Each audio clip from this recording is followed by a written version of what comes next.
the zip ties cut into her wrists, plastic teeth biting deeper every time the van hit a pothole, and all Naomi Brooks could think about was her mother's chemotherapy appointment at 3 p.m. The absurdity of worrying about a medical appointment while being kidnapped struck her even through the terror, even through the black hood that reeked of motor oil and chloroform from whatever they'd pressed over her face in the Walgreens parking lot.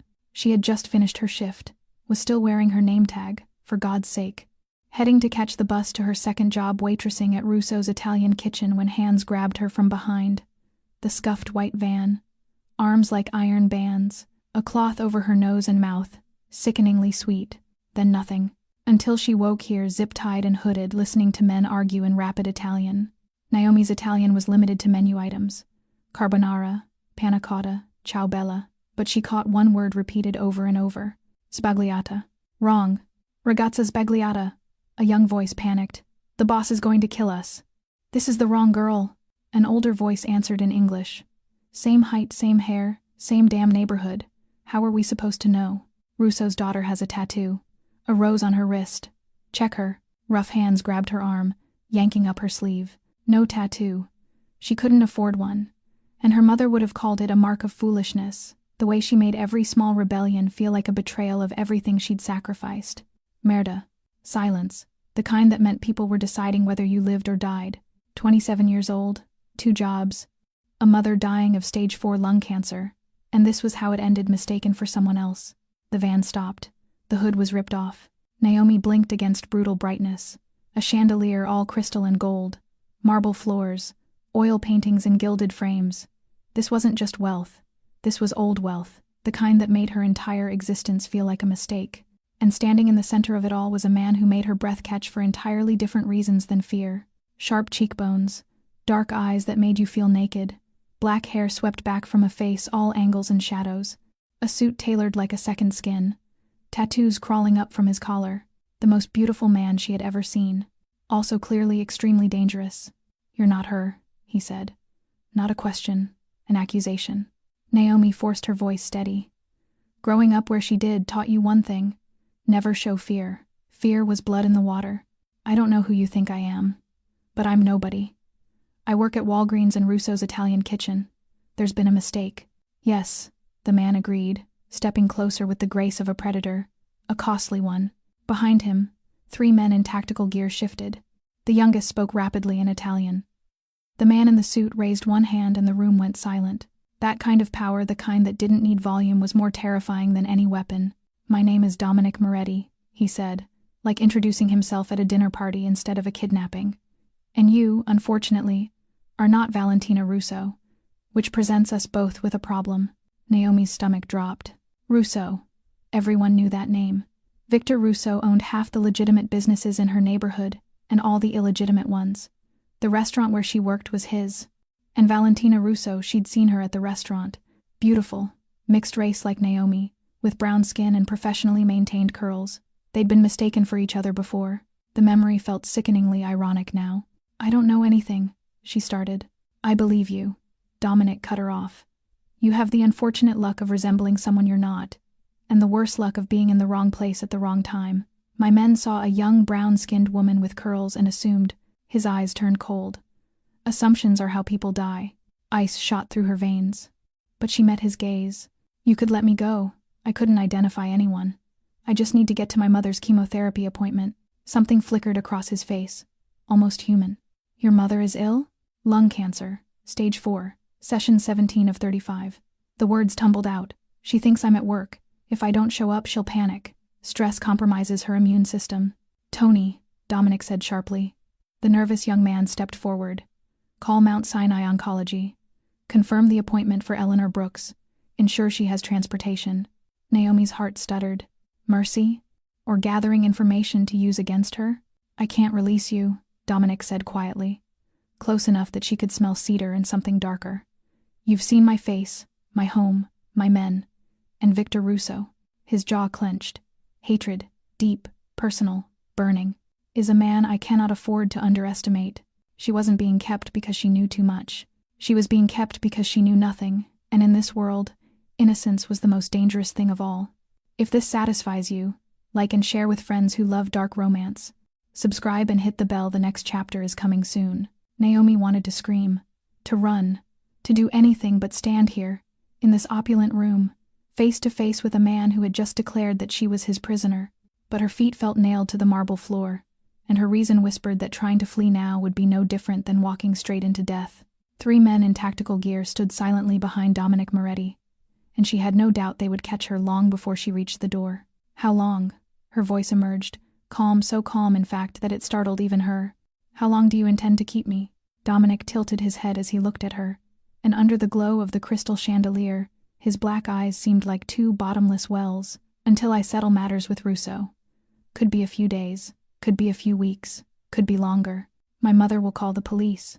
She'll be informed that you've been enrolled in an emergency training program through the company. Walgreens has one. We'll take care of it. Dominic spoke as if discussing the weather, not the abduction and imprisonment of an innocent woman. You'll be allowed 1 call to your mother each day, supervised. You'll say exactly what we tell you to say. And if you cooperate, no one gets hurt.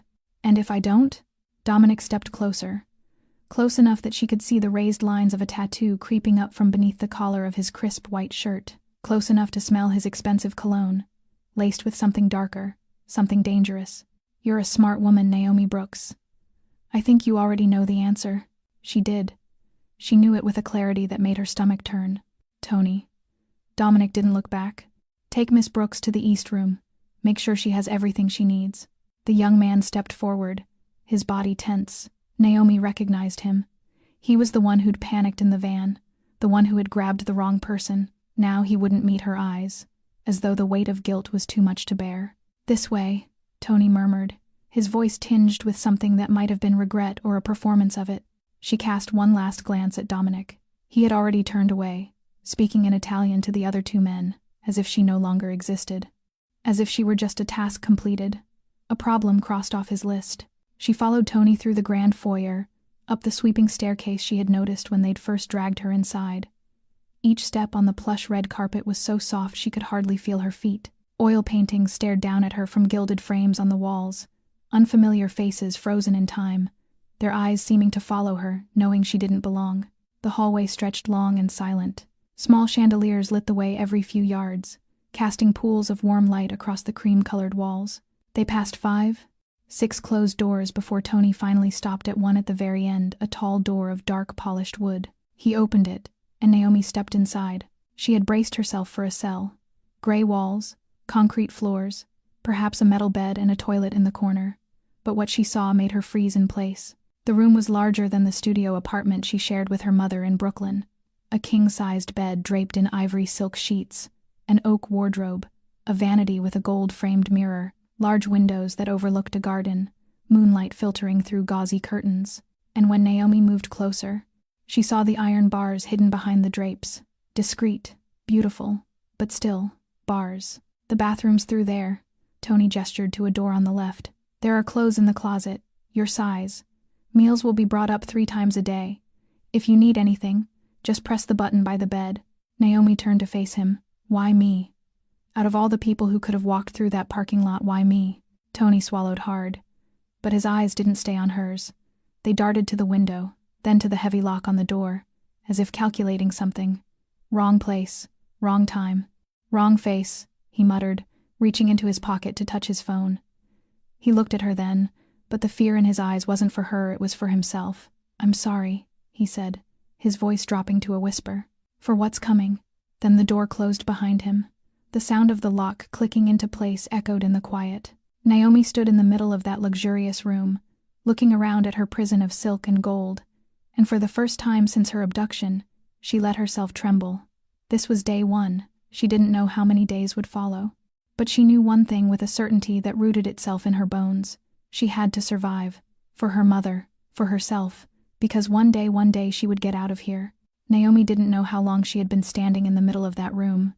It could have been minutes. It could have been an hour.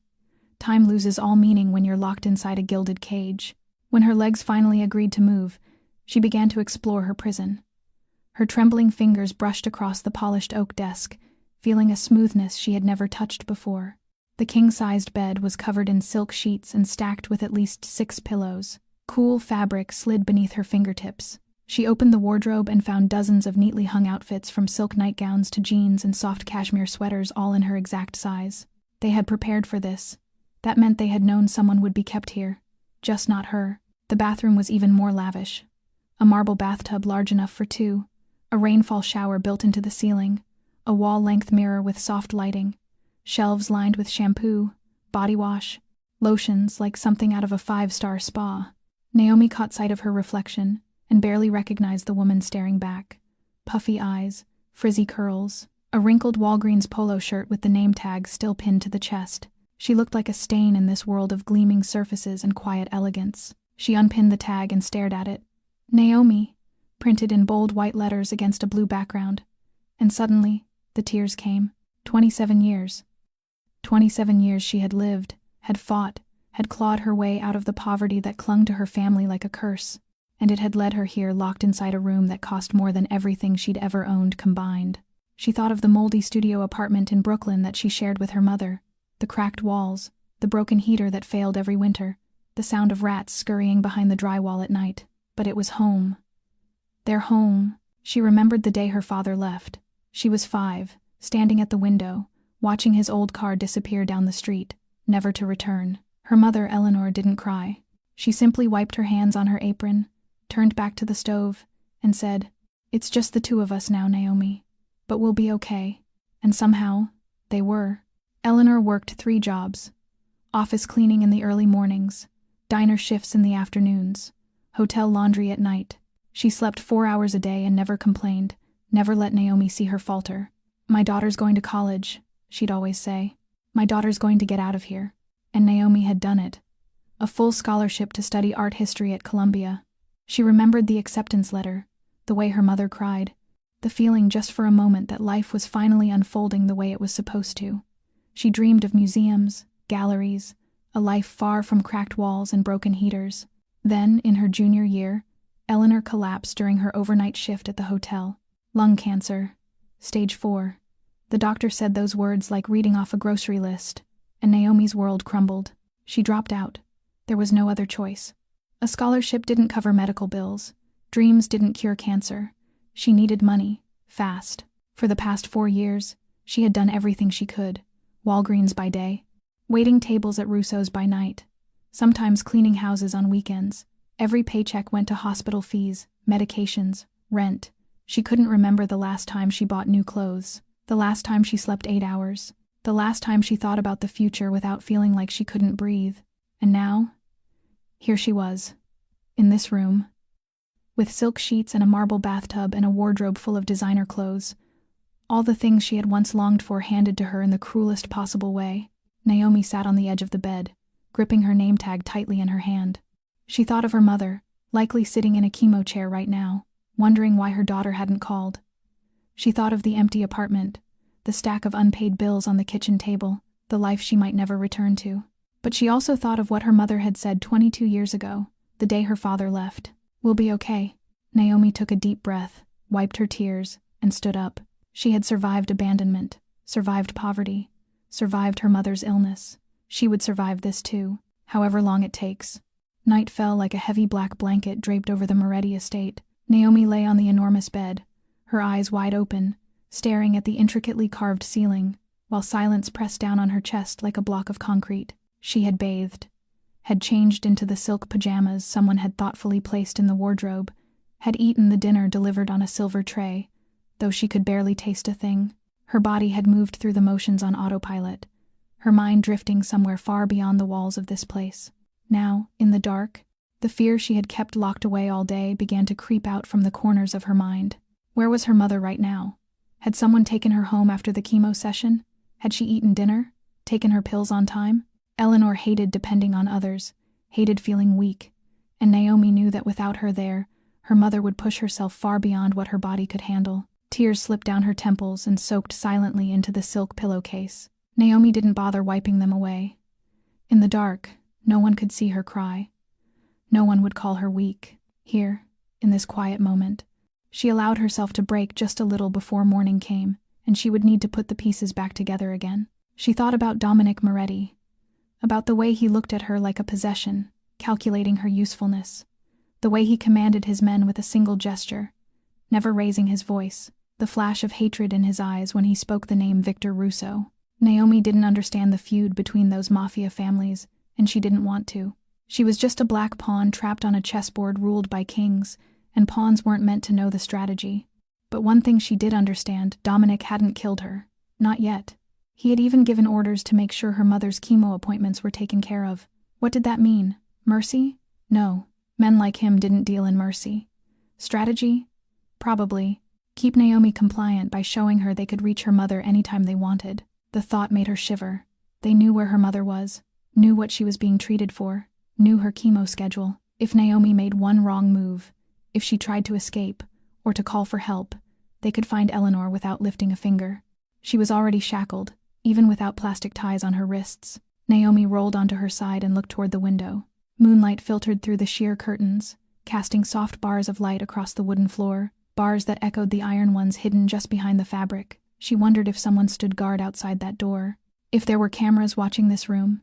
If someone, somewhere, was watching her cry in the dark. She forced herself to stop, took a deep breath, counted slowly from 1 to 10, the way she always did when panic threatened to take over. Think, Naomi. Think. She couldn't run. Not yet. This estate was surely under tight security, and she didn't even know where she was. Long Island, maybe, based on the drive in the van. But Long Island was massive.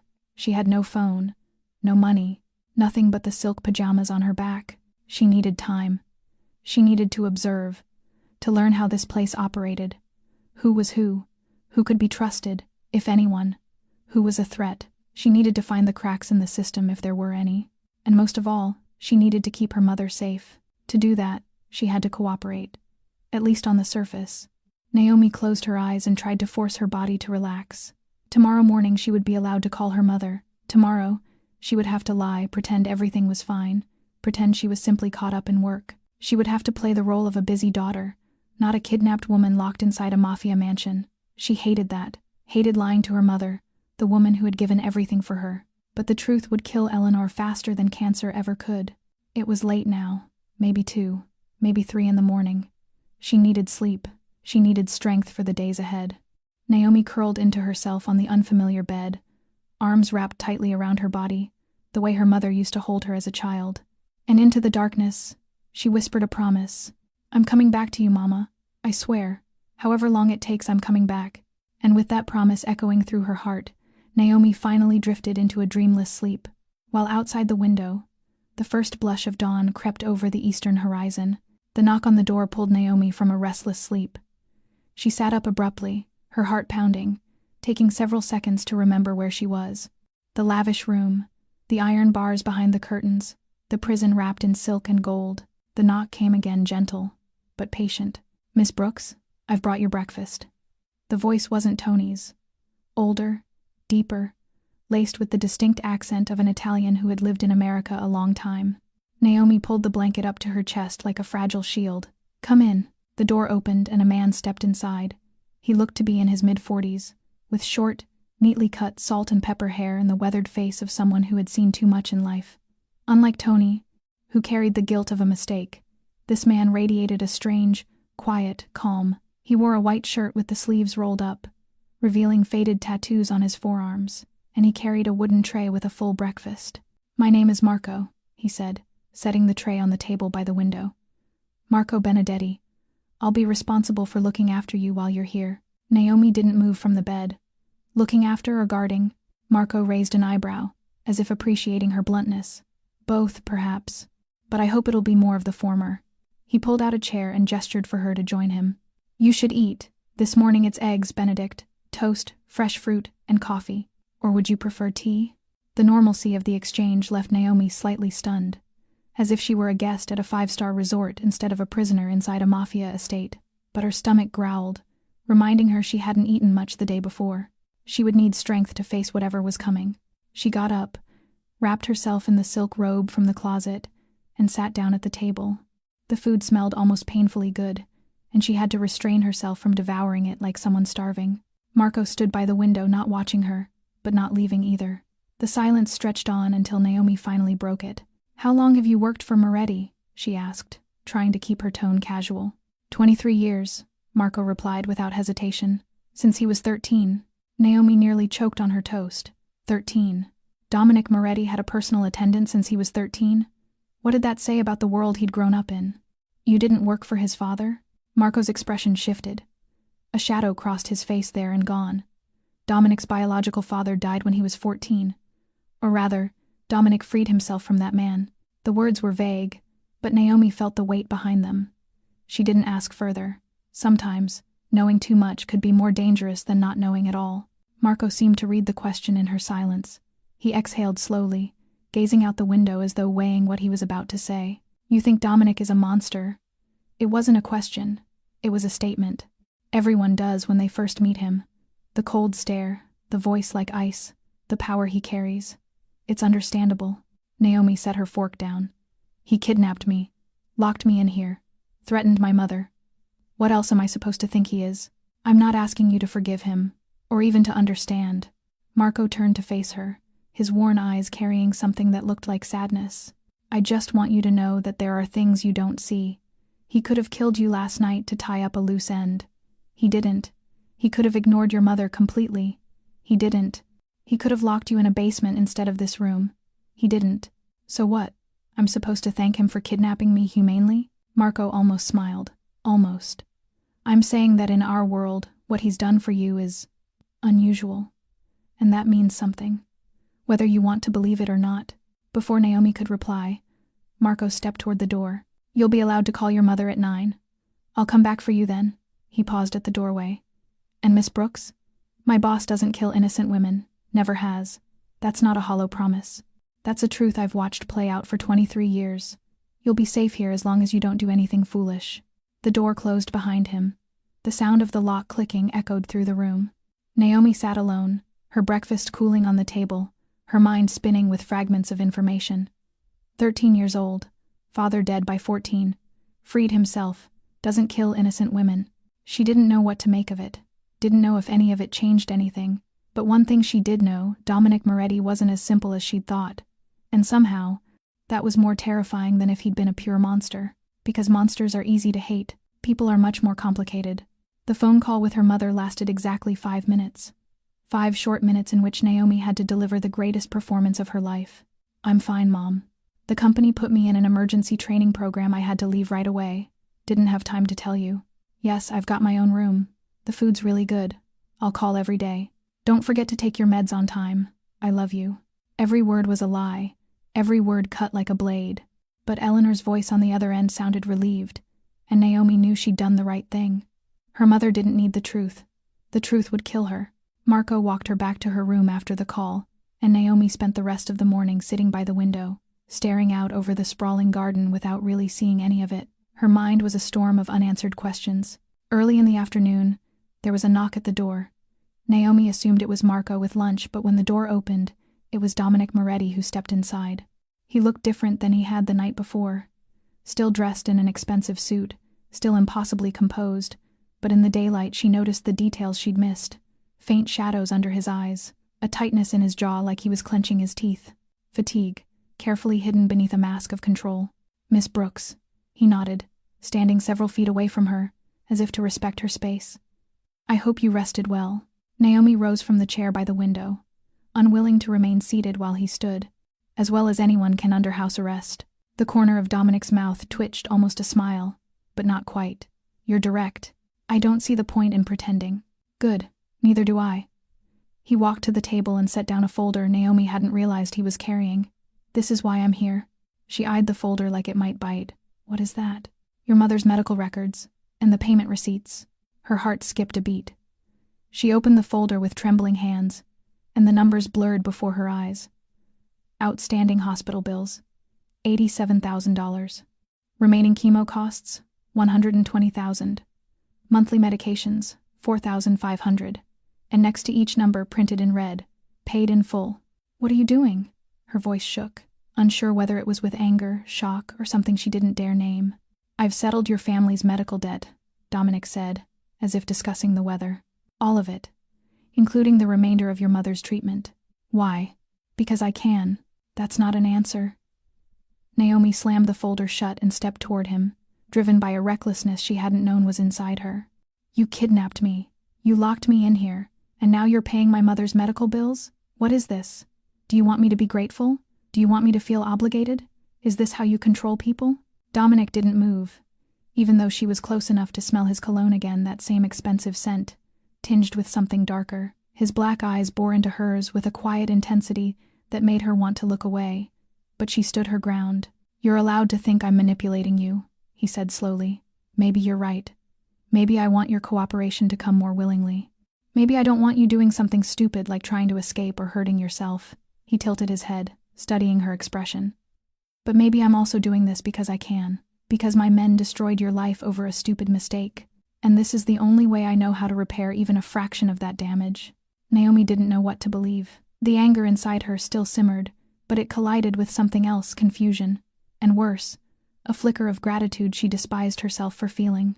$87,000. That was 4 years of her life, 2 jobs, thousands of hours without sleep, hundreds of skipped meals, countless moments choosing between her mother's meds and the electric bill. And Dominic Moretti had erased it all with a single click. I don't want to owe you anything, she said, her voice firmer than she felt. You don't owe me anything. Dominic stepped back, and she couldn't tell if it was a gesture of respect or a calculated move. Consider it compensation for the inconvenience my people caused. No conditions, no strings. Whether you leave tomorrow or a year from now, the debt stays paid. He turned toward the door, and Naomi spoke before she had time to think. Why are you really doing this? Dominic stopped, his back to her. Silence hung for several seconds before he answered, his voice quieter, almost a whisper. Because I know what it feels like. To watch your mother die and be powerless to stop it. And if I can spare someone else that pain, I will.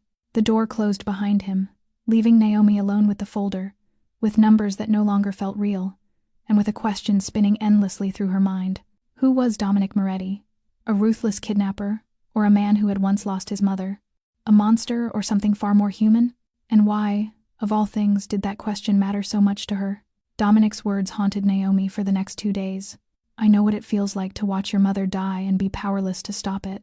Those words looped in her mind every night before sleep, every morning when she woke, every time she stared out the window wondering about the man who was keeping her captive. On the 5th day, Marco arrived with unexpected news she would be allowed to leave her room for a few hours to walk the estate. Under supervision, of course. Naomi didn't know if this was a gesture of trust or just another test, but she accepted, anything to escape the 4 walls that were beginning to close in on her. She was walking through the second-floor hallway when she saw Dominic. He was standing before a small painting, his back to her, perfectly still, as if lost in thought. Marco stopped several paces behind, signaling Naomi to remain quiet, but the wooden floor beneath her betrayed their presence. Dominic turned. His dark eyes met hers, and for the first time, Naomi saw something in them she hadn't seen before. Fragility. Just a flicker like light slipping through a crack in a stone wall, then it vanished behind the familiar mask of composure. Miss Brooks, he nodded. I see Marco has let you out for a stroll. I was starting to talk to the walls, Naomi replied, not sure why she was joking with the man who had kidnapped her. Felt like it was time for a change of scenery. Dominic didn't smile, but the tension in his face seemed to ease slightly. He turned back toward the painting, and Naomi stepped closer, despite Marco letting out a faint warning cough behind her. The painting was a portrait of a woman, young perhaps in her 20s with black hair and eyes that carried the same deep hue as Dominic's. Her smile was gentle, almost sorrowful, as if the artist had captured a fleeting, fragile moment just before it shattered. Your mother? Naomi asked softly. Dominic didn't respond at once. He stood there, staring at the painting, the silence stretching so long Naomi wondered if he'd speak at all. When his voice finally came, it was low and distant, as if he were talking more to himself than to her. She died when I was 8. Heart failure. 1 surgery could have saved her. But my father said we didn't have the money. A bitter laugh escaped his throat. He lied. He had the money. He just didn't want to spend it on her. Naomi felt as if someone had punched her in the chest. She didn't know what to say. There were no words for that kind of pain. I sat by her bed those last 3 days, Dominic continued, his voice flat, like a frozen lake. She could barely breathe. She was in so much pain, and all I could do was hold her hand and promise that one day, no one I cared about would ever die because of money. He turned to face Naomi, and in that moment, she didn't see a cold, calculated Mafia boss. She saw an 8-year-old boy still screaming inside the man he had become. "That's why you paid for my mother's treatment," Naomi whispered. It wasn't a question. It was understanding. "I couldn't save my own mother, but I could make sure yours has a fighting chance." Dominic drew a slow breath, as if pulling himself back from the edge of memory. "It's not altruism, Miss Brooks. It's selfishness. Every time I help someone like you, it feels like I'm fixing a tiny piece of the failure I've carried ever since. You were just a child. That wasn't your fault. My mind knows that." He glanced back at the painting. "But there are wounds that reason can't heal." They stood there in silence, two strangers staring at the portrait of a woman who had died nearly 3 decades ago. Naomi didn't know why, but something inside her shifted. It wasn't forgiveness. Not yet. Maybe not ever. But it was understanding.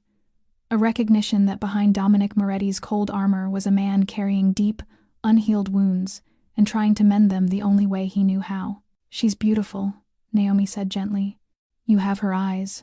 Dominic looked at her, and for the first time, she saw something close to warmth in his dark gaze. "Thank you," he said quietly. Then he walked away, leaving Naomi standing before the painting, her heart beating a rhythm she didn't recognize, and a question echoing louder than all the others that had come before. She was beginning to see Dominic Moretti as a man, and that was more dangerous than anything she had ever faced. After the encounter in front of the portrait, everything began to change. Not in any obvious or sudden way, but gradually, like the tide rising, small wave after small wave, until you realize you're already underwater. Dominic allowed Naomi to move freely within the estate, with only 2 exceptions: the basement and the western wing, where he worked. Marco no longer shadowed her every step, though she knew the security cameras still tracked her constantly. But the illusion of freedom was something she craved, and she clung to it like a drowning person clutches a lifeline. On the 7th day, Naomi explored the 1st floor. On the 8th, she found the library. It was tucked away at the end of the east corridor, hidden behind a heavy oak door she had nearly passed by. When she pushed it open, her breath caught in her throat. This wasn't a library. This was paradise. Floor-to-ceiling bookshelves, perhaps 20 feet high, lined the walls, with sliding wooden ladders to reach the upper shelves. Thousands of books stood in perfect rows, leather-bound classics mingling with sleek modern editions. Stained glass windows filtered the sunlight into pools of rainbow color across the polished wood floor. A marble fireplace occupied one wall, with 2 deep red velvet armchairs and a small coffee table arranged before it. The scent of old paper, worn leather, and faint pine smoke from the hearth created an atmosphere so comforting, Naomi nearly wept. She had dreamed of rooms like this. During her time at Columbia, she would escape to Butler Library whenever life became too overwhelming. Books had always been her refuge, the place she could go to leave behind the moldy apartment and the constant stress of money. Then she dropped out, and with her unfinished degree, she'd lost that small, sacred haven. Now, locked inside a Mafia estate, she had found it again. Naomi spent the entire afternoon in the library, her fingers trailing along the spines as if greeting old friends. She found the classics she had once studied: Dostoevsky, Tolstoy, Hemingway, and titles she had never had the chance to touch. A first edition of The Great Gatsby, a leather-bound Italian translation of Dante's Divine Comedy with original illustrations, a gold-stamped Rumi poetry collection that looked like it belonged in a museum. On the 9th day, she discovered the gallery. It was on the 2nd floor. Not far from her room, a long chamber with pale gray walls that served as the perfect backdrop for dozens of paintings. Naomi recognized immediately this wasn't the collection of someone new to wealth and eager to show it off. This belonged to someone who truly understood and loved art. Most of the paintings were Baroque, a style she'd studied during her Columbia days. She recognized a piece by Artemisia Gentileschi, likely a copy, though of exceptional quality, a still life by Willem Klejshede. And at the very center, displayed under careful lighting like a shrine, was a painting that made her heart stop. Caravaggio, or at least, something in the style of Caravaggio. Naomi stood frozen before it, swallowing hard. She'd studied Caravaggio for an entire semester, had fallen in love with how he used light and darkness to tell stories, how he turned religious scenes into raw, emotional theater. The painting before her showed an angel emerging from darkness, white wings glowing in the frame's only light, one hand extended as if inviting someone into the light alongside them. "You like it?" Dominic's voice behind her made Naomi flinch. She turned to find him standing in the gallery doorway, a glass of red wine in hand, dressed in yet another tailored suit as if it were a second skin. "It's beautiful," she said, trying to keep her voice steady though her pulse was anything but. Caravaggio? A piece believed to be his. No one can confirm it 100%. Dominic stepped into the room, joining her in front of the painting. I bought it 10 years ago from a collector in Naples. He swore it was real. I didn't much care. You didn't care if it was authentic? I cared how it made me feel when I looked at it. He sipped his wine, eyes still fixed on the painting. Caravaggio understood there's no light without darkness. He didn't hide the shadows. He brought them into the light and turned them into art. Naomi looked at him, then really looked, and saw how the soft lighting cast shadows on his angular face, carving out planes of light and dark the same way Caravaggio did in his work. She wondered if he realized it that he looked like a painting himself, beautiful, dangerous, and haunted by the secrets of his own composition. "Did you study art history?" she asked. "Self-taught. Books, museums, and people willing to share their knowledge with someone who had money." A trace of irony flickered across his mouth. "And you? Marco said you were at Columbia before you dropped out." She wasn't sure whether to feel violated or unsurprised that he'd looked into her past. "Art history. I was in my 3rd year when my mother got sick." "That's unfortunate." And oddly enough, his voice held real regret. "Were you any good?" "I was top of my class." Naomi didn't say it to brag, it was simply true. "My professor said I had an unusual eye for paintings." Dominic turned toward her then, and in the soft light of the gallery, his dark eyes looked less cold than usual. "Well then," he said, "perhaps you could help me evaluate a painting I suspect may be a forgery, if you're interested." It wasn't an invitation. It was a bridge, small but unmistakable, being built across the gulf between captor and captive, and Naomi, though she knew she shouldn't, found herself wanting to cross it. Dominic led her to a smaller room at the end of the hallway, where a single painting hung against a stark white wall, as if waiting for judgment.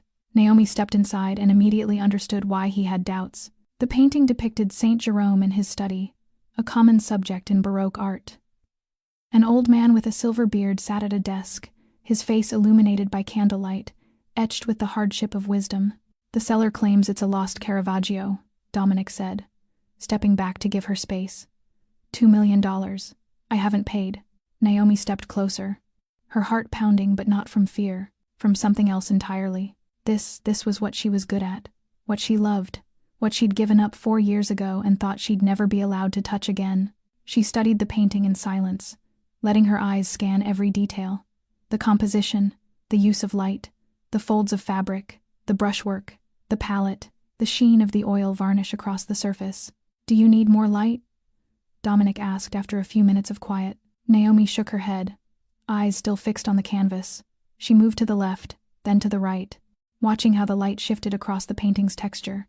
She bent down to examine the bottom right corner, where a faint signature was hidden in shadow. "It's a forgery," she said at last, her voice calm, certain. Dominic raised an eyebrow. "Can you explain?" Naomi turned to face him, and for a moment, she forgot she was a prisoner and he was her captor. She was simply an art student doing what she had been trained to do. Caravaggio had a very specific way of using chiaroscuro, his contrast of light and shadow. He didn't sketch beforehand. He painted directly onto the canvas, which gave his work a rawness, a kind of reckless vitality.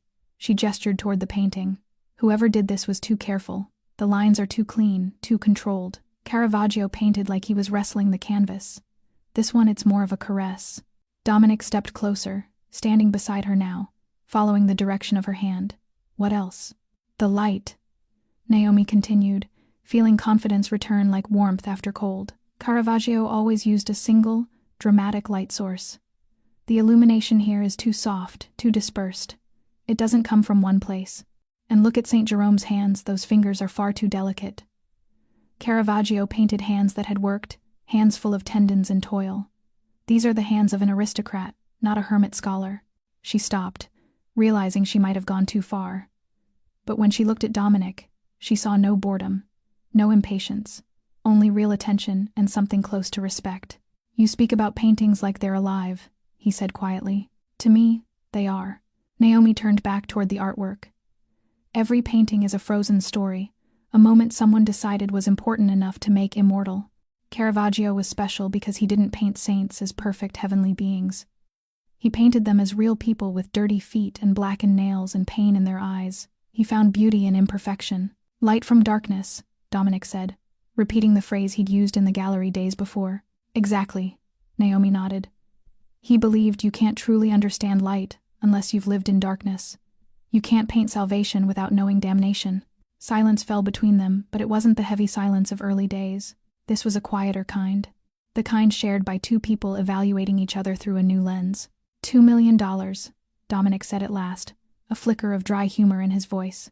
You just saved me $2 million. What are you going to do with the cellar? That's not something you need to worry about. His tone remained gentle, but there was danger beneath the softness, a subtle reminder that the man beside her was more than just a collector of art. And then Dominic continued, and his voice shifted again, softer now, in a way that caught her off guard. You have talent, Miss Brooks. You should be working in a museum or an auction house, not in a pharmacy or a restaurant. Life doesn't always give us what we deserve. No. His dark eyes met hers, and within them was something she didn't dare name. But sometimes it gives us a second chance. Naomi didn't know if he was talking about her or about himself. Maybe both. That evening, Marco knocked on Naomi's door with an unexpected message. The boss was inviting her to dinner. Not an order.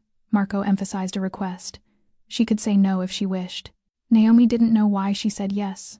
Maybe it was curiosity. Maybe she was tired of eating alone in a luxurious but lonely room. Or maybe, just maybe, it was because some part of her wanted to see the man who had looked at her with respect when she spoke about Caravaggio, not the man who had taken her captive. She chose a simple dark blue dress from the wardrobe, tied her curls back at the nape of her neck, and asked herself what she was doing. This was dinner with the man who was holding her prisoner.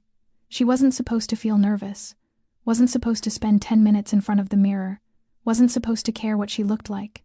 But she did all those things anyway. Marco escorted her to a small dining room on the first floor, not the grand hall with the 20-seat table she'd passed during her explorations, but a more intimate space. A round table set for two, candlelight flickered gently. A window looked out over the rose garden, now glowing silver beneath the moonlight. Dominic was already there when she entered. He rose to greet her, and for the first time, Naomi saw him without a suit, just a black dress shirt, collar open, sleeves rolled up to reveal faded tattoos along his forearms. He looked younger, less intimidating, and somehow that unsettled her even more. Thank you for coming, Dominic said, pulling out her chair like this was a normal date and not dinner between a captor and his captive.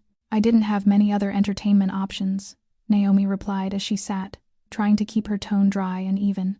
A faint smile touched Dominic's lips. At least you're honest. Dinner was served by an older man Naomi hadn't seen before, likely the villa's chef. Truffle mushroom risotto, roasted salmon with asparagus, white wine from the Veneto region. Each dish was delicate and perfect, the kind of meal Naomi had only ever seen, served to others in the restaurants she'd worked at, never tasted herself. Do you like the wine? Dominic asked as she took a small sip. I don't know much about wine. At Russo's, I served it. I wasn't allowed to drink it. She paused, realizing she'd mentioned the name both of them had been quietly avoiding. But Dominic didn't flinch. This comes from a small vineyard near Venice. My family's bought from them for 3 generations. Your family's from Italy? They were. My grandfather immigrated to the States in the 50s. But we still keep some ties. He turned the glass in his fingers, the candlelight catching in the pale gold liquid. What about your family, aside from your mother? Naomi hesitated. This was dangerous territory, sharing personal information with the man holding her hostage. But there was something about this room, the warmth of the light, the sweetness of the wine, that loosened her grip on her defenses. Just my mother and me. My father left when I was 5. No other relatives. She shrugged, as if it didn't matter, though they both knew it did. My mother did everything on her own. She's the strongest person I know. So are you, Dominic said. And something in his voice made Naomi look up. Strong. Most people would have broken by now. You didn't. I didn't have a choice. There's always a choice. You chose to keep standing. He tilted his head slightly, studying her with those unreadable dark eyes. Today, when you talked about Caravaggio, I saw someone different. Not the frightened girl in the foyer that night. Not the prisoner trying to survive. But a woman doing exactly what she was born to do. Naomi didn't know how to respond. She looked down at her plate, feeling the heat rise in her cheeks. They ate in silence for a while, but it wasn't uncomfortable. Then Dominic began to talk. About the paintings in his collection. About his first trip to Florence at 20. Standing in front of Michelangelo's David for 2 straight hours. About how art had saved him during the darkest years of his life. And Naomi, without realizing when it began, started to speak too. About her time at Columbia. About Professor Harrison, who had believed in her when no one else did. about the dream of working in a museum that she'd buried alongside her unfinished degree. They talked about art, about dreams, about the things they'd lost. They laughed when Dominic told the story of the first time he tried to buy a painting and was horribly conned. They grew quiet when Naomi spoke about her last night in the dorm, packing everything she owned into 2 bags before going home to care for her mother. And somewhere between the tiramisu and the second glass of wine, Naomi realized she'd forgotten that she was being held against her will, forgotten that the man sitting across from her was a mafia boss, forgotten that she was supposed to be afraid, supposed to be plotting escape, supposed to hate him. Instead, she saw Dominic, a man who loved art, a man who had lost his mother, a man who looked at her like she mattered more than the life she'd been forced to leave behind. And that, Naomi knew, was more dangerous than any physical threat she could ever face. Everything changed on the 18th day.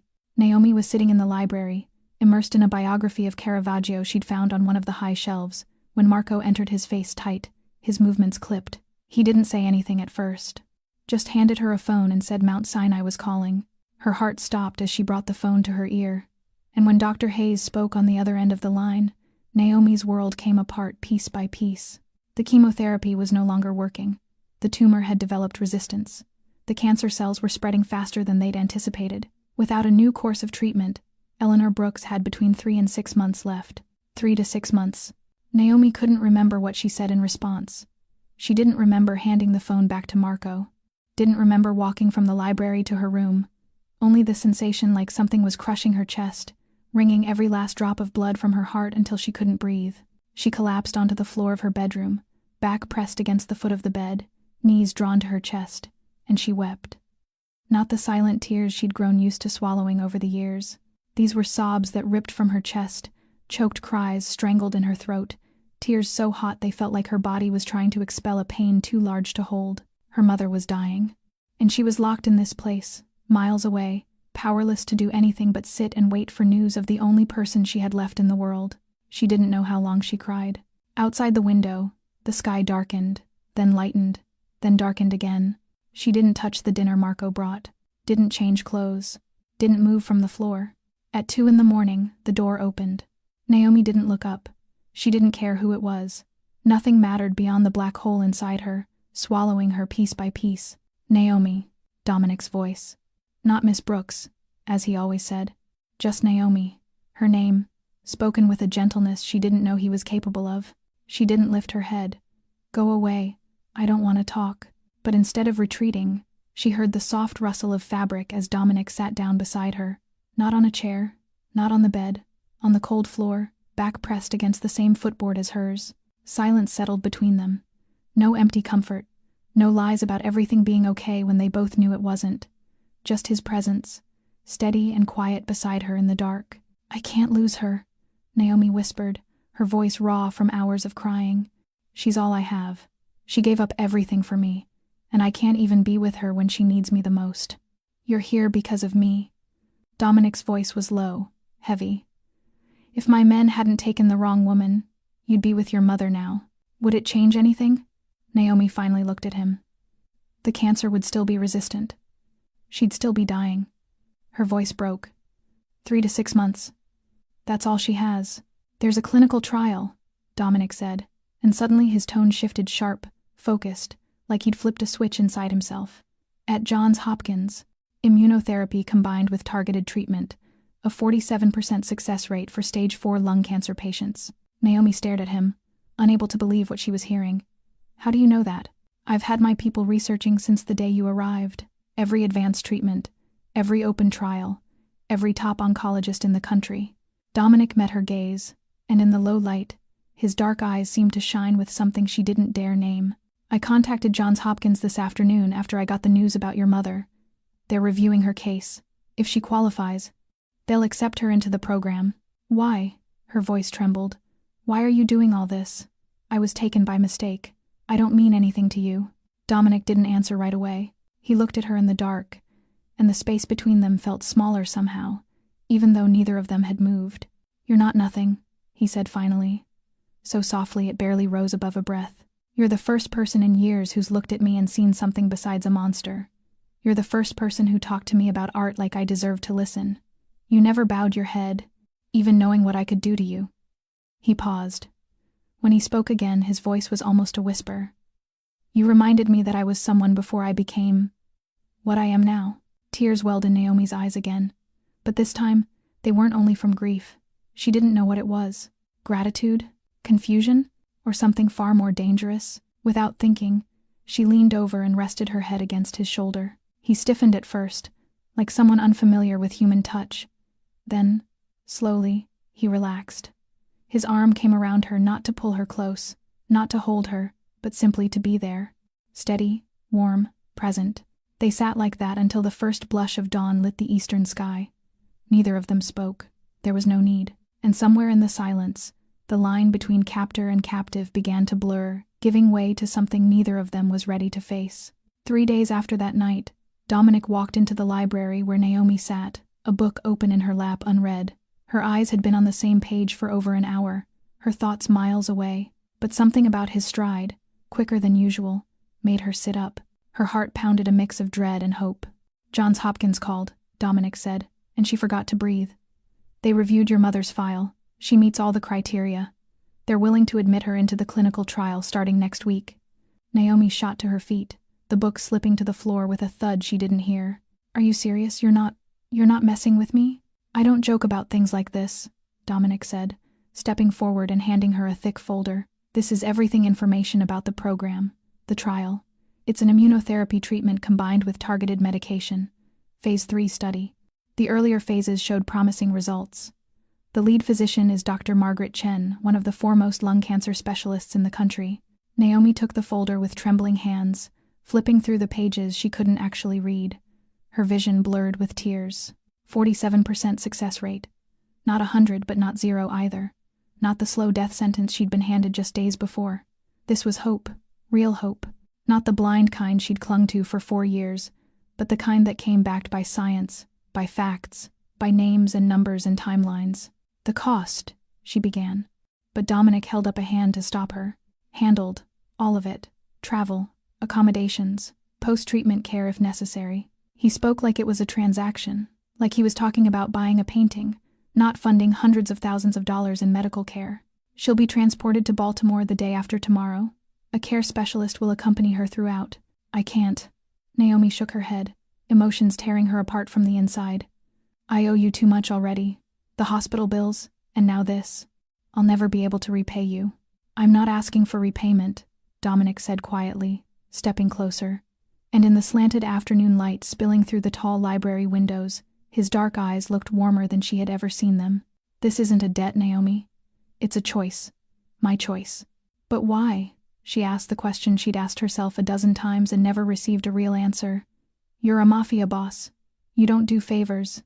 Everything has a price. So what's mine? He didn't answer immediately. There was a long silence, long enough that she thought he wasn't going to speak at all. Then he exhaled, a weary sound that cut through the room like something broken. You want the truth? He asked, his voice lower now, almost like a confession. The price is that I get to see you happy, that I get to see you not cry at night, worrying about your mother, that I get to know that, just once in my life, I used my power and money for something good instead of something that leaves ashes behind. He paused, turned his face away like he couldn't bear her looking at him. That's the price, if you want to call it that. I'm doing this for you, Naomi. Not to make you owe me. Naomi didn't know what to say. She had spent 4 years learning that nothing came free, that kindness always had strings, that every offer was a trap in disguise. But standing here looking at Dominic Moretti, the man who had kidnapped her, the man now saving her mother, she didn't know what to believe anymore. I need to call her, Naomi whispered at last, voice cracking. She needs to know this. Dominic nodded and stepped back, giving her space. Marco will arrange it. You can talk as long as you want. He turned, about to leave the room, when she said his name without thinking. Dominic. He paused at the doorway, his back still to her. Thank you, Naomi said, and she meant it. God, she meant it more than she'd ever meant anything. I don't know what else to say, but thank you. He didn't turn around. But she saw his shoulders lower slightly, like he'd just put down a burden too heavy to carry any longer. I hope your mother gets better, he said quietly. I really do. Then he was gone. Naomi stood alone in the library, the folder clutched in her hands, her heart breaking and mending all at once. reshaping itself into something unfamiliar. She should have been afraid. She should have been cautious. She should have reminded herself that he was still her captor, and she was still his prisoner. But all she felt was hope. Hope for her mother, hope for the future, and maybe, though she couldn't bring herself to say it aloud, hope for something fragile and dangerous, blooming between her and the man who had just walked out the door. A week later, the news arrived like light piercing through the thickest dark. Eleanor Brooks had completed her first round of treatment at Johns Hopkins, and the test results miraculous. Her body was responding to the new therapy. The tumor had stopped growing. Inflammation markers had dropped dramatically. Dr. Chen said it was one of the most promising responses they'd seen at this stage of the trial. Naomi heard it during a morning phone call and cried, hard, for 10 straight minutes, pressed against the phone as her mother's voice, stronger now, more hopeful, filled her ears. It sounded like life was returning to Eleanor's body day by day. When the call ended, Naomi sat motionless on the bed, test results still in her hands, and felt as though she'd been given a miracle. She had to tell Dominic, had to let him know, had to thank him, though no words could ever be enough. She found him in the gallery, standing before the Caravaggio they'd spoken about a week ago. He wore a simple white shirt, sleeves rolled up, hair slightly tousled like he'd run his fingers through it too many times. When he turned and saw her, something in his eyes softened. "I heard the results were good," Dominic said, a small, rare smile brushing his lips. Naomi nodded, unable to trust her voice. She stepped toward him, each step slow, like moving through water. She didn't know what she was doing. There was no plan, no logic, just the deep, aching need to be near him, to show him what this meant, to somehow offer him all the emotions swelling inside her. And then she was in his arms. It wasn't gentle. It wasn't polite. It was the embrace of someone who'd just been pulled from the edge. Arms wrapped tight around the man who had given her something she thought was gone forever. Hope. Naomi pressed her face to Dominic's chest, breathing in the familiar scent of cedarwood and feeling his heartbeat through the fabric. She cried this time with joy, the kind of tears she hadn't known in years. Dominic froze for a second, unaccustomed to the sudden closeness. Then, slowly, his arms closed around her. One hand slid into her hair, the other resting steady and warm against her back, and he held her like she was something precious and fragile. "Thank you," Naomi whispered into his chest, her voice catching. "Thank you for saving her. Thank you for giving her a chance. I don't know what to say. I don't know what to do. I just—" "Shh," Dominic murmured. His hand moved gently through her hair. "You don't have to say anything. Just be here." She looked up at him and suddenly, they were close. Too close. Close enough to see the tiny gold flecks in his dark eyes. Close enough to feel his breath on her cheek. Close enough to know he was looking at her mouth. She didn't know who moved first. Maybe it was her. Maybe him. Maybe both. Drawn together by a pull neither could fight. Their lips met and the world stopped. The kiss began soft, cautious, like a question whispered between two strangers trying to understand each other. Then Naomi drew a sharp breath through her nose, and Dominic's arm tightened around her waist, drawing her closer. The kiss deepened, hungry, unspoken, laced with all the emotion they'd both buried too long. She felt everything, the faint taste of wine on his lips, the firm pressure of his hand at her back, the pounding heartbeat in her chest, or maybe it was his. She couldn't tell.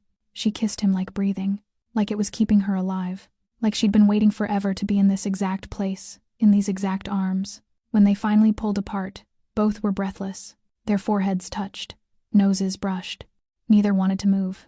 "Naomi," Dominic began, his voice rough and low, but she touched her finger to his lips, silencing him before he could speak the words she knew were coming. Logic, caution, all the reasons this was a terrible idea. "Don't," she whispered. "Don't say anything. Just let me have this. Just for a moment." Dominic closed his eyes, jaw flexing like he was fighting something deep inside. Then he nodded barely, and he held her tighter. They stood there in the gallery, surrounded by paintings of saints and sinners, of agony and grace, of shadow and light. Outside, the sun was sinking below the horizon, casting golden warmth across the room. Naomi knew this was wrong, knew she shouldn't feel what she felt, knew that she, God help her, was falling for the man who had kidnapped her, and every psychologist in the world would call it what it was: Stockholm Syndrome, trauma bonding, self-destruction. But none of that mattered. Not now. Not here. Not with the scent of cedar in her lungs and the beat of Dominic Moretti's heart in her ear. For the first time in 4 years, Naomi Brooks felt alive, truly alive. And she wasn't ready to let that go, no matter what it cost her. That moment, fleeting as it was, felt like it had lasted forever. And yet, it ended too fast. Dominic pulled away from her suddenly, as if burned. He took 2 steps back, and the shift was immediate. His face hardened, the familiar mask of cold control snapping back into place like armor. Naomi stood there, lips still tingling from his kiss, feeling like she'd just been ripped from the most beautiful dream of her life. "This shouldn't have happened," Dominic said, voice tight, stretched thin like a wire on the verge of snapping. He turned his back to her, staring out the window as if he couldn't bear to look at her. "Dominic." Naomi stepped forward, reaching out. "Don't." He recoiled. The word hit harder than a slap. "You can't touch me. I can't let this happen." "Why?" she asked, her voice trembling, part anger, part heartbreak. "You kissed me too. You wanted this." "What I want doesn't matter," Dominic said, turning toward her again. His eyes, so often cold and unreadable, now held something close to pain. "Don't you understand, Naomi? You're my prisoner. You're trapped in this house, unable to leave, unable to speak to anyone without my permission. Your mother's treatment is being paid for by my money. Your survival depends entirely on me. So what? So you can't consent to anything?" His voice was low but firm, like a teacher explaining a bitter truth to a child. It made her want to scream. There's a concept, power dynamics. When one person holds all the control and the other has none, there can be no true consent. Anything you say yes to, anything you think you want, is tainted by that imbalance. You can't make a free choice when you have no freedom. Naomi felt the heat rush to her face. "So what? You're saying my feelings aren't real? That I don't know what I want?" "I'm saying you can't know for sure." He raked a hand through his hair, a gesture of frustration and helplessness that she'd never seen from him before. "Maybe you really do feel something for me. Or maybe it's Stockholm Syndrome. Maybe you're confusing gratitude with affection because I saved your mother's life. I don't know. You don't know. And in this situation, no one can know. You don't get to decide that for me." Naomi's voice was colder now, sharper. "You don't get to look into my head and judge whether what I feel is real or not. That's my choice." "You don't have a choice," Dominic said, his voice nearly breaking. "That's the problem. I took that from you the night my men brought you here. I won't keep taking. So what's your solution? Pretend none of this happened?" "My solution is not to touch you again. Not to let this happen again." He took another step back, as if physical distance was the only thing left he could control. "Not until you're free. Not until you can walk out that door whenever you want, without anyone stopping you. Until then, I won't accept anything from you. Not a kiss, not a promise, not even a look." Naomi wanted to throw something at him. To scream that he was a hypocrite, he could steal her life, lock her away, dictate every move she made. But somehow kissing her crossed the line. She wanted to tell him she hated him for making her feel things and then pushing her away, for waking up feelings she thought were long dead, then denying her the right to feel them. But behind the rage, deep down, a part of her understood. She saw that Dominic wasn't pushing her away because he didn't care. He was doing it because he did. In his twisted, conflicted way, this was him trying to protect her. In a world where everything was violence and power, not taking advantage of her feelings might be the closest thing he knew to integrity. And that made her even angrier because she didn't want to be protected. She wanted to choose, even if it meant choosing wrong. "You're the one who put me in this position," she said at last, her voice like ice. "You don't get to play the good guy now. You don't get to steal everything from me and then act like a martyr for refusing to take more." She turned on her heel and walked out, never looking back. The gallery door slammed shut behind her. Naomi didn't know how that sound hit Dominic. She only knew how it hit her, like something breaking deep inside. Her heart was splintering, and she didn't know if it was because he rejected her, or because she'd let herself fall this far in the first place. 2 days passed under the crushing weight of silence. Naomi avoided Dominic, and he, it seemed, avoided her. There were no more dinners together, no more quiet conversations in the library about art and old masters. The sprawling villa, once echoing with quiet tension, now felt stifling with everything unspoken between them. Naomi spent most of her time in her room, staring out the window, wondering why her heart ached so fiercely for a man she was supposed to hate. On the 3rd night after the kiss, everything changed. Naomi was lying in bed, willing sleep to come, though her mind refused to quiet, when the first explosion shattered the silence. It wasn't thunder. It wasn't fireworks. It was gunfire, and the instincts sharpened by a childhood in Brooklyn's tougher neighborhoods kicked in fast. She rolled off the bed and hit the floor before she even registered what was happening. Shouts rang out downstairs in Italian. Heavy footsteps pounded across floors, glass shattered. Gunfire cracked through the night like sledgehammers pounding through steel. Her bedroom door burst open. Marco stood there, gun drawn, face taut with the tight focus of a soldier in a war zone. "Come with me, now." He grabbed her arm and pulled her from the room. No time for questions or hesitation. Naomi stumbled barefoot behind him, her heart jackhammering in her chest. "What's happening?" she yelled over the chaos. "Russo." Marco barked the name like a curse. That alone told her everything she needed to know. "He found me?" Her voice broke with disbelief. Marco didn't answer, but the dark flash in his eyes chilled her more than any explanation. They raced through narrow hallways, down a side stairwell Naomi hadn't even known existed, and into a small, windowless room in the basement. Marco shoved her inside, but before he could shut the door, a voice rang out behind them. "Marco, don't." They both turned. Tony stood at the end of the hallway, gun raised and aimed straight at them. Gone was the twitchy, guilty expression Naomi had come to associate with him. In its place was cold calculation, and something worse, triumph. "Tony," Marco said cautiously, like talking to a wounded animal. "What the hell are you doing?" "What I should have done a long time ago," Tony sneered. His smile, in the flickering hallway lights, was almost unhinged. "Russo pays better, and I'm done being Moretti's lapdog." He took a step closer, gun leveled at Marco's chest. "You thought I was panic-stricken in the van because I grabbed the wrong girl? I wasn't scared of Dominic. I was scared of Russo. I was supposed to deliver his daughter back to him during the extraction. I promised him Valentina, and instead, I brought him her." He jerked his chin at Naomi.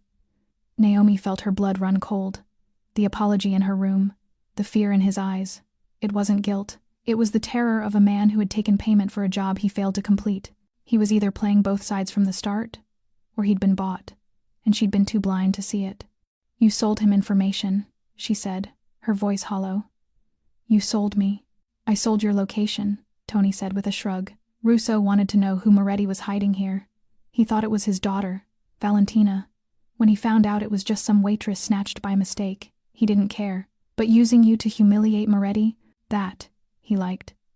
Your existence is a liability he intends to exploit." "You won't get away with this," Marco growled, inching toward the gun at his side. "Dominic will find you. You know what he does to traitors." Tony laughed, a sharp, ugly sound. "Dominic trusts too much. Just like you, old man. That's why you're both going to die tonight." Tony's smile widened, and the cold in it was bone deep. "Russo brought 3 times the manpower.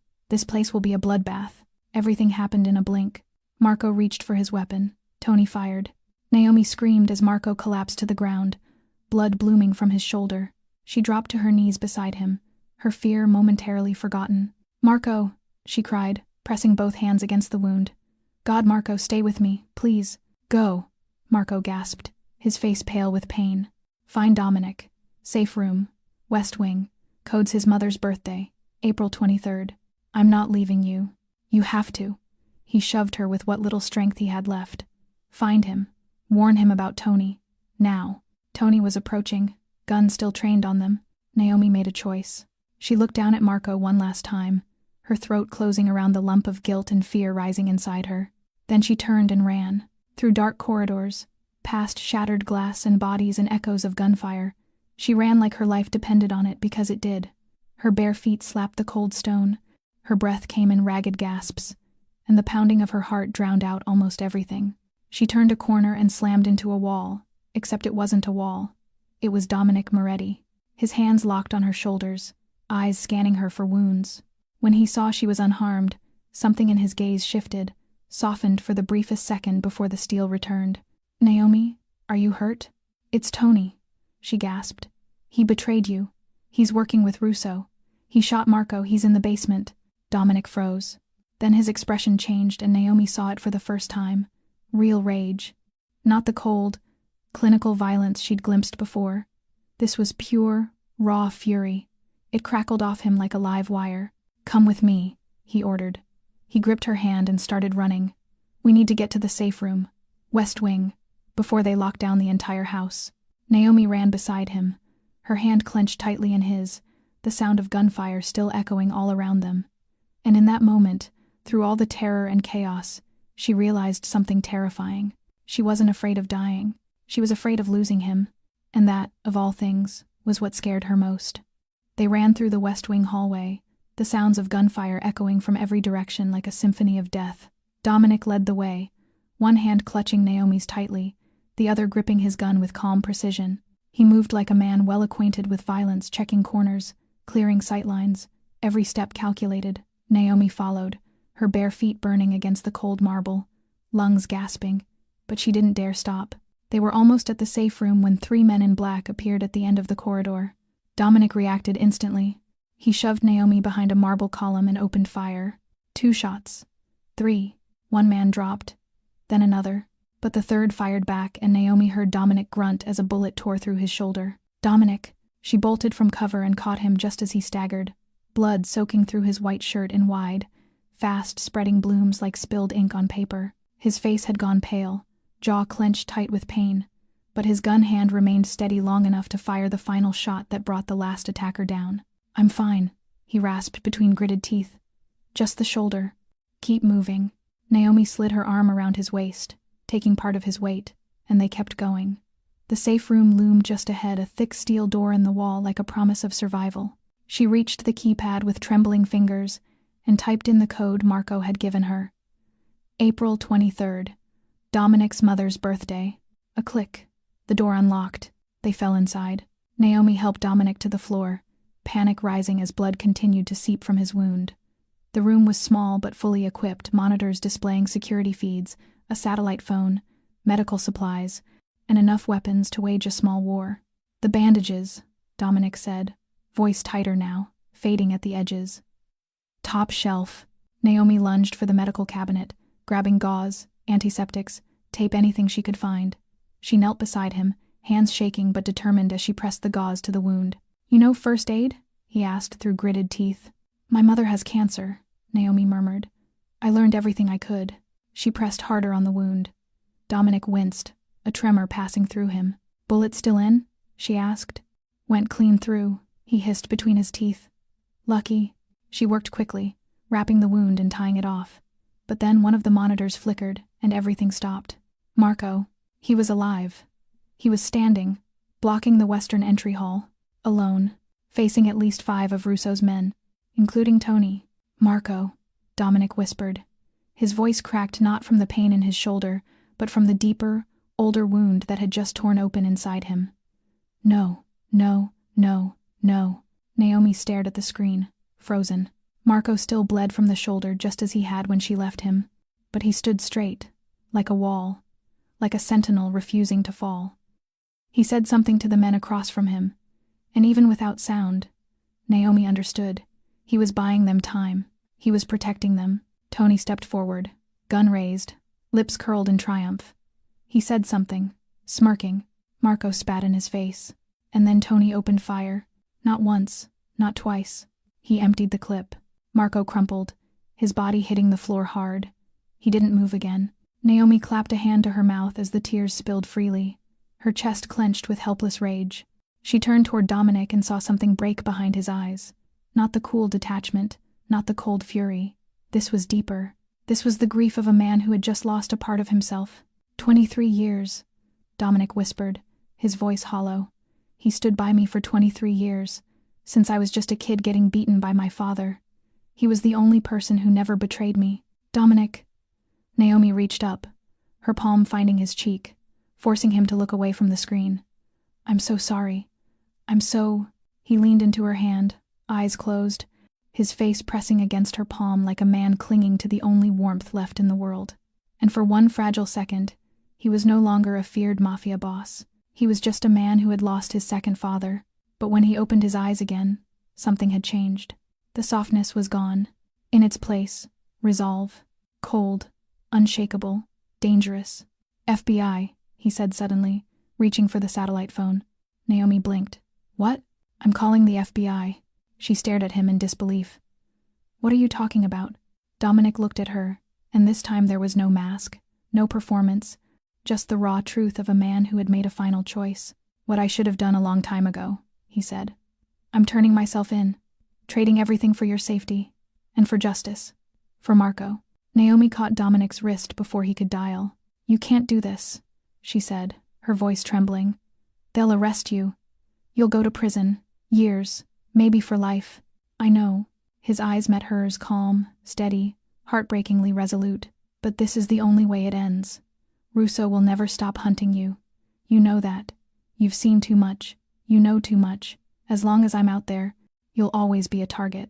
But if I turn myself in, if I give them everything, Russo, myself, the whole damn web, the FBI will protect you. You'll be safe. I don't want to be safe if it means losing you. Naomi heard her own voice shake and hated it. Hated that she was pleading with the man who had once held her captive. Hated that everything had grown so twisted, so tangled, so human. You don't have a choice, Dominic said quietly. And neither do I. He raised a hand to her face, brushing her cheek with a gentleness so at odds with the violence surrounding them that it nearly broke her in half. This is the only right thing I've ever done for you, Naomi. Let me do it. Before she could stop him again, he dialed. The call was short, measured. Every word was a nail in the coffin of the life he'd built. He gave the location of the estate, confirmed the armed assault, gave his full name and stated, with cool conviction, that he was ready to cooperate in exchange for federal witness protection for her. By the time he hung up, the low thrum of helicopters could already be heard in the distance. They'll be here in 15 minutes, Dominic said as he set the phone down. FBI. Local police even sooner. Russo's men will retreat or get arrested. Either way, this ends tonight. They sat in the safe room, the silence between them full of things neither could say. I prepared everything, Dominic finally said, his voice quieter now. From the day you arrived, I set up a trust in your name. It'll cover your mother's care, no matter how the treatment goes. It'll send you back to school, finish your degree, help you start over. My lawyer will reach out once things settle. I don't want your money. I know, he said, with the faintest smile. But take it. For her, for yourself. Call it restitution for destroying your life. You didn't destroy my life, Naomi said. And as she said it, she realized it was true. You saved my mother. You showed me I was worth more than I believed. She faltered. There were no words for what he'd given her. Don't finish that sentence, Dominic said, his voice hoarse. Not now. Not while you're still not free. A knock sounded against the steel door. Then a voice. FBI, open up. Dominic stood, straightening his blood-stained shirt. Naomi rose with him, tears she hadn't felt coming already sliding down her face. Dominic. He paused, his back to her. I'll wait, she said softly. No matter how long it takes, I'll wait. He didn't turn, but his shoulders stiffened, trembled just slightly, and when he spoke, his voice cracked with the weight of what he was trying not to feel. Don't wait for me, Naomi. Live your life. Be happy. That's all I've ever wanted for you. And then he opened the door. Naomi watched from the threshold as FBI agents surrounded him, watched them cuff his wrists, read him his rights in a voice cold and procedural, as though the last month everything they'd shared was just a crime scene to catalog and file away. They walked him past the fallen bodies of Russo's men, past Marco still lying motionless where he had fallen, past the shattered remains of the villa that had been her prison, and somehow, a kind of home. Just before he disappeared from view, Dominic turned, and in the blinking glare of police lights and helicopter beams, Naomi couldn't read his expression, but she saw his lips move, just 3 words, no sound, but she knew, and then he was gone. She stood there, surrounded by chaos, her heart in pieces, the echo of those silent words etched into her bones. I love you. A woman approached her mid-40s, calm, composed, with eyes that had seen too much. Miss Brooks, she said gently. I'm Agent Sarah Miller. You're safe now. We're here to take you home. Naomi nodded. Let the woman guide her out. Into the waiting black SUV, away from the sirens and searchlights and shattered stone. She looked back once, at the villa where she had cried and raged and feared, and loved. Now just a speck of light behind them, growing smaller with each mile. She was free. She was safe. And all she felt was empty, like a part of her soul had been carved out and carried away in handcuffs. 1 month passed like a blurred dream, one in which Naomi was never quite sure whether she was truly living or merely existing. She returned to the small studio apartment in Brooklyn, now cleaned and repaired with money from the trust Dominic had quietly set up, its cracked walls patched and its broken fixtures fixed, yet it still felt haunted by silence. Her mother continued treatment at Johns Hopkins, and the results remained so encouraging that Dr. Chen had used the word remission during their most recent call. Naomi should have been happy, should have felt light enough to float, but every night she lay awake beneath the familiar cracked ceiling, thinking of dark eyes staring out from behind iron bars somewhere far away.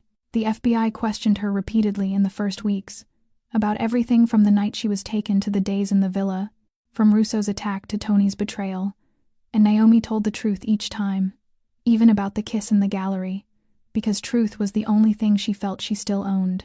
Today, Agent Sarah Miller met her at a small neighborhood cafe, the same composed woman who had guided her through the chaos, and Naomi realized she trusted her more than anyone else in the bureau. Miller observed that she looked better and asked whether she had been sleeping, and Naomi replied that sometimes she had, especially since her mother was about to be released temporarily between treatments. Miller nodded, then said she needed Naomi to listen without reacting, and Naomi felt her body tense even before asking if this was about Dominic.